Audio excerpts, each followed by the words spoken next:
क्या आप जानते हैं कि आज भी श्रीलंका में रावण का महल मौजूद है? क्या आपको पता है कि रावण जिस पुष्पक विमान में माता सीता को लेकर गए थे वो आज भी मौजूद है, लेकिन वो कहां पर है? आप शायद नहीं जानते होंगे कि राम सेतु में इस्तेमाल किए जाने वाले पत्थर आज भी मौजूद है, जिस पर आज भी श्री राम का नाम लिखा है। और दोस्तों, आप जानकर हैरान रह जाएंगे कि हनुमान जी की गदा आज भी मौजूद है, जो इतनी वजनी है कि उस गदा को किसी क्रेन से भी नहीं उठाई जा सकती। फिर भी बहुत से ऐसे लोग भी हैं जो रामायण को सिर्फ एक काल्पनिक कहानी बताते हैं।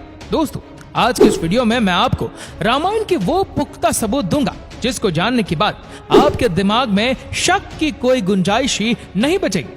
ऐसे ही सारे राजों को जानने के लिए इस वीडियो को पूरा जरूर देखेगा। Fact number 11। रामायण के अनुसार रावण ने माता सीता को अशोक वाटिका में रखा था क्योंकि सीता माता ने रावण के महल में रहने से इनकार कर दिया था। लेकिन क्या आपको पता है कि वो अशोक वाटिका आज भी मौजूद है? इस अशोक वाटिका को आज श्रीलंका में हक गला बोटनिकल गार्डन के नाम से जाना जाता है। और इस गार्डन में वो पर्टिकुलर जगह है जहां माता सीता को रखा गया था, उसको सीता एले के नाम से जाना जाता है। लेकिन एक और खास बात जो सारे ही लोगों को हैरान करती है वो ये है कि यहाँ के वृक्ष यानी कि पेड़, रामायण में यह बताया गया था कि अशोक वाटिका का नाम इसीलिए अशोक वाटिका रखा गया था क्योंकि उस वाटिका में अशोक के वृक्ष बहुत सारे थे। अजीब बात यह है कि जैसा रामायण में अशोक वाटिका का वर्णन किया गया था, यह हक गला बोटनिकल गार्डन सेम वैसे का वैसा ही है ना? ये रामायण का एक पुख्ता सबूत। Fact number 10। रामायण में बताया गया है कि जब रावण माता सीता का हरण करके हवाई मार्ग से उनको लंका ले जा रहा था तो उसको रोकने के लिए जटायु नामक गिद्ध ने रावण का सामना किया। रावण ने उस जटायु का एक पंख काट दिया था, जिसके कारण वह जटायु घायल होकर एक पहाड़ी पर जाकर गिर गए थे। लेकिन क्या आपको पता है कि वो पहाड़ी भी रामायण का एक बहुत बड़ा पुख्ता सबूत है, क्योंकि आज केरल के कोलम की उसी पहाड़ी पर जटायु की दुनिया की सबसे बड़ी पक्षी की मूर्ति बनाई गई है, जिसे आज स्टेच्यू ऑफ जटायु के नाम से भी जाना जाता है।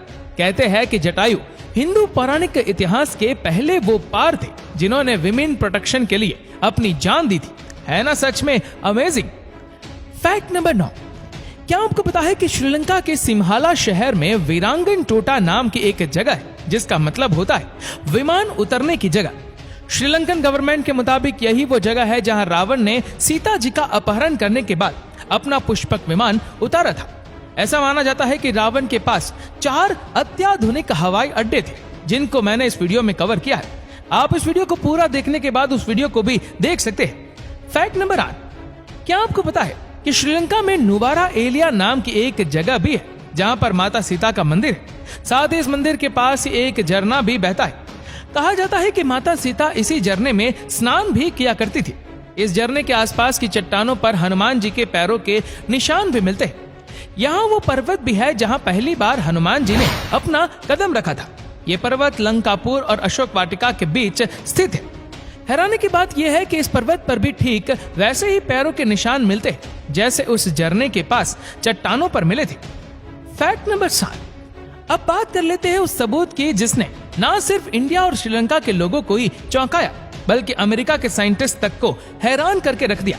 जी हाँ दोस्तों, हम बात कर रहे हैं राम सेतु की, जिसको इंग्लिश में एडम्स ब्रिज के नाम से भी जाना जाता है। रामायण में यह बताया जाता है कि प्रभु श्री राम इंडिया से लंका एक पुल के माध्यम से गए थे, जिसे हम राम सेतु के नाम से भी जानते हैं। लेकिन क्या आपको पता है कि राम सेतु आज भी मौजूद है? पुरातत्व विभाग के प्रमाणों से यह पता चलता है कि भारत के तमिलनाडु के दक्षिणी पूर्वी तट के किनारे रामेश्वरम द्वीप तथा श्रीलंका के उत्तरी पश्चिमी तट पर मन्नार द्वीप के मध्य पानी के नीचे आज भी 21 किलोमीटर लंबा पुल मौजूद है, जिसे 15वीं शताब्दी तक पैदल चल के पार करने योग्य माना जाता था। लेकिन एक चक्रवात के कारण ये राम सेतु जगह जगह से खंडित हो चुका है। हैरानी की बात तो ये थी कि जब नासा के एक सैटेलाइट ने इस क्षेत्र की फोटोग्राफ खींची तो राम सेतु उस सैटेलाइट की इमेज में भी देखने को मिला। शायद आप ये नहीं जानते कि नासा भी ये स्वीकार कर चुका है कि इस क्षेत्र में वास्तव में एक सेतु था जो इस दुनिया का सबसे पहला पुल हो सकता है। अब इतने सारे कोइंसिडेंट होना थोड़ा तो मुश्किल लगता है। फिर भी राम सेतु के बारे में आपकी क्या राय है? आप कमेंट सेक्शन में कमेंट करके जरूर बताइएगा। Fact number 6। क्या आपको पता है कि राम सेतु में इस्तेमाल किए जाने वाले पत्थर आज भी मौजूद है? हालांकि इनकी क्वांटिटी अब काफी कम हो चुके हैं, लेकिन आज भी भारत के रामेश्वरम में ऐसे पत्थर है जो भारी होने के बावजूद भी पानी पर तैरते हैं। एक और बात जो सबसे ज्यादा हैरान करती है वो ये है कि श्रीलंका के मन्नार द्वीप पर भी इस प्रकार के पत्थर पाए जाते हैं जो पानी में तैरते हैं। जी हाँ, ये वही जगह है जहाँ रामायण के अनुसार राम सेतु श्रीलंका में जाकर जुड़ा था। अब बहुत सारे साइंटिस्ट ने इन तैरते हुए पत्थरों पर बहुत से तर्क दिए, लेकिन सबसे खास बात यह है कि आज तक कोई भी साइंटिस्ट ये नहीं पता पाया है कि वास्तव में ये पत्थर इतने भारी होने के बावजूद भी पानी में नीचे क्यों नहीं डूबते। फैक्ट नंबर 5, क्या आपको पता है कि युद्ध के दौरान जब लक्ष्मण जी मेघनाद के द्वारा मूर्छित कर दिए गए थे और उनकी जान जाने ही वाली थी, तो उनकी जान को बचाने के लिए हनुमान जी द्रोणागिरी पर्वत संजीवनी बूटी लेने गए थे। लेकिन हनुमान जी को संजीवनी बूटी का कोई ज्ञान नहीं था, इसीलिए उन्होंने द्रोणागिरी पर्वत को पूरा का पूरा ले जाने का निर्णय लिया। लेकिन क्या आपको पता है कि हिमालय के उस क्षेत्र में आज भी हनुमान जी को नहीं पूजा जाता है। वहाँ के जो लोकल लोग हैं वो ये मानते हैं कि हनुमान जी उनके क्षेत्र से संजीवनी जैसी अमृत बूटी श्रीलंका ले गए थे, इसीलिए वो लोग हनुमान जी को आज भी नहीं पूछते। लेकिन क्या आपको पता है कि श्रीलंका के उस क्षेत्र पर जहाँ रामायण के अनुसार लक्ष्मण जी को संजीवनी दी गई थी, वहाँ आज भी एक ऐसा पर्वत है जिसके सभी गुण व जड़ी बूटी हिमालय के पहाड़ों के समान है। हैरानी की बात तो यह है कि वहाँ पर वो पर्वत इकलौता ऐसा पर्वत है जिसके गुण हिमालय से मिलते हैं। फैक्ट नंबर 4, क्या आपको पता है कि हनुमान जी के द्वारा लंका जलाने से रावण बहुत ज्यादा भयभीत हो गया था। उसको डर था कि हनुमान जी दोबारा हमला न कर दे और इसीलिए रावण ने सीता जी को अशोक वाटिका से हटाकर कोंडा कटुगला में रखा था।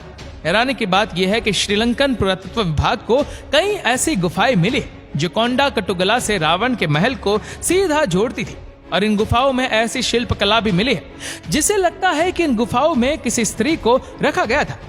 फैक्ट नंबर 3, रामायण के अनुसार हनुमान जी ने लंका को जला दिया था, लेकिन क्या आपको पता है कि लंका के जलने के सबूत आज भी श्रीलंका में मौजूद है। जी हाँ, रामायण के अनुसार जिस जगह पर लंका को जलाया गया था आज वहां की मिट्टी काली है, जबकि आसपास की अगर आप मिट्टी पर नजर डालेंगे तो वह अपने स्वाभाविक रंग की है। फैक्ट नंबर 2, रावण शिव जी की आराधना किया करता था, लेकिन क्या आपको पता है कि रावण ने श्रीलंका में भी भगवान शिव के लिए एक मंदिर की स्थापना की थी जिसका नाम कौडेश्वरम मंदिर है। यह दुनिया का एकमात्र ऐसा मंदिर है जहां भगवान से ज्यादा उसके भक्त रावण की आकृति बनी हुई है।